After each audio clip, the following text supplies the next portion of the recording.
সেদিন ওই জঙ্গলের ভেতরে ওই প্রাচীন হাভেলিতে হিটলারের সেনাদের লড়াই করতে হচ্ছিল কিছু প্রেতাত্মার সাথে, যা তারা স্বপ্নেও কখনো ভাবেনি। কেন এই জঙ্গলটার বাইরে কেউ বেরোতে পারে না? Hello and welcome to SD story.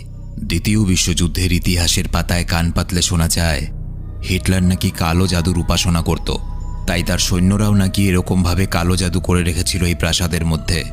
এই মুভিটার প্রায় শেষের দিকে এমন একটা টুইস্ট আসে যেটাই পুরো মুভির কাহিনীকেই বদলে রেখে দেয়। ভিডিওটা দেখার সময় শুধু একটা জিনিস মনে রেখো, আমরা চোখে যা দেখি জরুরি নয় সেগুলো সব সত্যি।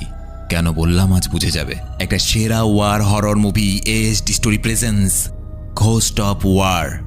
সাল 1944। সময়টা দ্বিতীয় বিশ্বযুদ্ধের। এই সময় ফ্রান্স দখল নেয় নাৎসি সেনারা এবং নাৎসি সৈন্যদেরকে ফ্রান্স থেকে তাড়ানোর জন্য ইতালি থেকে বেশ কিছু অ্যালাইড ফোর্সকে পাঠানো হয় ফ্রান্সে।